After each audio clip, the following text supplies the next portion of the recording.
sa Dios nga sa gihapon na kita sa maayong mga panlawas bisan pa ning COVID-19 crisis. Ug karon hapon na mga kaigsunan, ang topic nga atong pagdiskutan mao ang baptism. Apan sa dili pa kita magsugod, mag-ampo kita. Amahan na mo nga naa sa mga langit. Lord, salamat sa imong grasya ug proteksyon na imong gipadamag sa amin. Lord, ningtak na among gidapit ang imong balaang presensya na samtang kami magtuon sa imong balaang pulong. Tagay kami sa balaang salabutan. Lord, pasayloan kami sa among mga sala o kini among ginapangayo sa ngalan Jesus. Amen. Atong hisgutan karon ang mong topikong bautismo. Mga kaigsunan, ang timaan sa matuod nga paghigugma sa Dios mao ang pagpabautismo. Una nga pangutana mga kaigsunan, matapos ang paghinulsol, unsa sunod ang buhaton sa sakatawo? Diha sa buhat 2:37-38 nag-ingon, ug sa ilang pagkadungog ni ini, gisakitan sila sa kasing-kasing, ug kang Pedro ug sa ubang mga apostoles sila nangutana nga nag-ingon, mga igsuon, unsa may among buhaton? Sa bersikulo 38, ug si Pedro mitubag kanila, paghinulsol kamo ug pabautismo kamo ang matag usa ka ninyo sa ngalan ni Hesukristo tungod sa kapasayloan sa inyong mga sala, ug madawat ninyo ang gasa nga Espiritu Santo. Diha sa Roma 6:4 nag-ingon, busa pinaagi sa bautismo, gilubong kita uban kaniya ngadto sa kamatayon, aron nga maingon nga si Kristo gibanhaw gikan sa mga patay pinaagi sa himaya, sa amahan kita usab managawi diha sa kabago sa kinabuhi. Mabasa sa Romans 6:10, sa iyang pagkamatay siya namatayng dayon ngadto sa sala, apan sa iyang pagkabuhi, siya nabuhi ngadto sa Dios. Diha sa bersikulo 11 nag-ingon, busa kamo usab kinahanglan manag-isip sa inyong kaugalingon nga mga patay na, ngadto sa sala, apan diha kang Kristo Jesus, mga buhi kamo ngadto sa Dios. Mga kaigsunan, kinsa man ang atong panig-ingnan nga atong sundon sa bautismo? Ang Lucas 12:50 nag-ingon, ako adunay bautismo nga kanako igabautismo, ug hilabihan ang kagul ko hangtod mamatuman kini.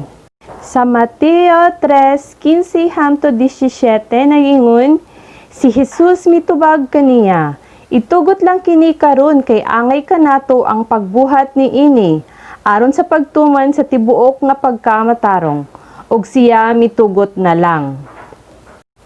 Bersikulo 16, ug sa nabautismohan na si Jesus, siya mihawas dayon gikan sa tubig, ug tan-awa, nabukas ang kalangitan ug iyang nakita ang Espiritu sa Dios nga mikunsad nga ingunog sa lampate, ug mipahiluna kini sa ibabaw kaniya. Sa bersikulo 17, ug ganiya karon, usa ka tingog sa langit na nag-ingon, kini mao ang akong anak nga pinalangga, kaniya may kalipay ako. Mga kaigsunan, sa unsa paagi sa bautismo ang gibautismo kang Hesus nga angayan natong sundon? Si Jesus mga kaigsunan ang mao atong example. So, ang bautismo nga gibautismo kang Hesus nga buot ipasabot diha mao ang gitawag nilang immersion. Gitusnop sa ilawom sa tubig. Kini nga bautismo ang mao natong sundon. Mabasa sa Marcos 10:39, ug si Jesus miingon kanila, sa kupa nga akong ginaimnan magainom kamo, ug sa bautismo nga ginabautismo kanako pagabautismohan kamo. Ang bautismo nga gibautismo kang Jesus ginatawag ginig immersion, nga buot ipasabot gitusnob sa ilawom sa tubig. Kini nga bautismo ang atong sundon.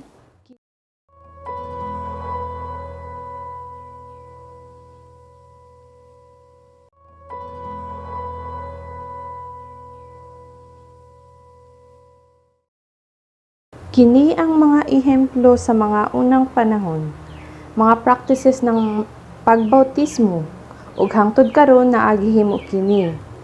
Gitudluan na kita mga kaigsuonan sa sakto nga paagi ng pagbautismo ug nanghinaot ko nga dili na kita magkalibog niini. Ug sa usa ka pangutanang mga kaigsunan, na unsa man ang kahulugan mahitungod sa bautismo.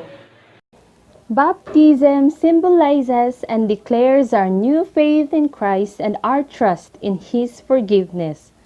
Buried in the water, we arise to a new life in Jesus, empowered by the Holy Spirit. Atong mabasa sa Efeso 4:5, usa ka Ginoo, usa ka pagtuo, usa ka bautismo. Mga kaigsunan, unsa man ang dangatan sa tawo kung siya dili magpakatawo pag-usab. Ha sa Juan 3:3-5 ug 23 nag-ingon, si Jesus mitubag kanila.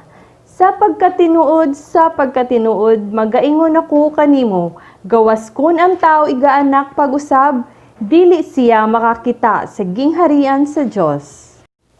Sa versikulo 4 nag-ingon, og si Nicodemo nangutana kaniya, unsaon man pagkahimo nga igaanak ang tao, nga tigulang na siya.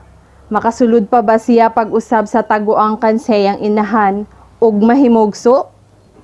Sa versikulo 5, og si Jesus mitubag, sa pagkatinuod, magaingon ako kanimo, gawas kun ang tawo igaanak sa tubig ug sa espiritu, dili siya makasulod sa gingharian sa Dios.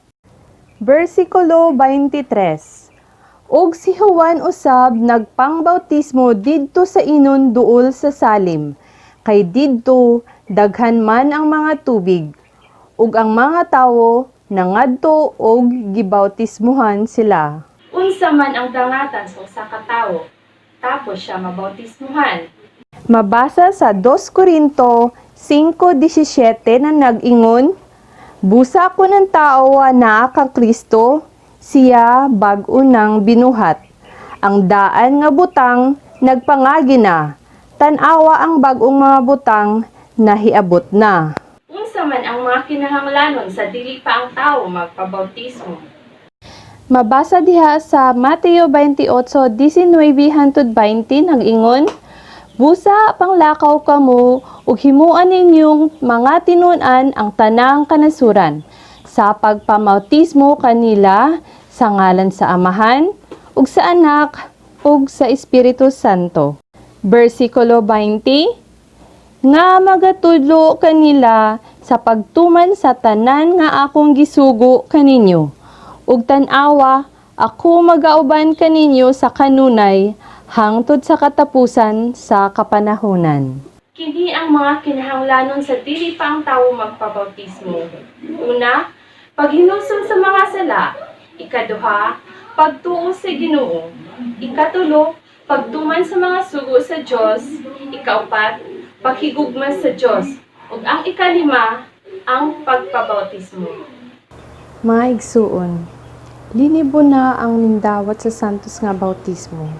Ug karon si Jesus nagtawag kanimo ug nanuktok diha sa imong kasing-kasing. Ablihi siya og pasula, pangayuy ug pasaylo ang tanan nimong mga sala, ug dawata ang santos nga bautismo.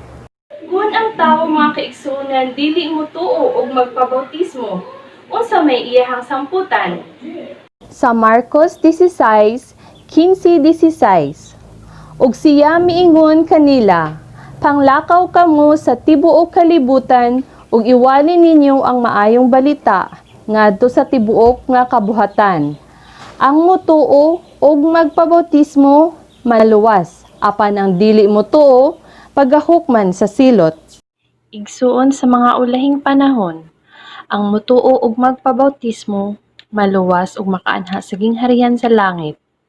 Pero ang dili motuo ug dili magpabautismo pagahukman sa silot. Unsa ang imong buhaton aron maluwas? Ingon diha sa Buhat 22:16, og karon, unsa pa may imong gipaabot?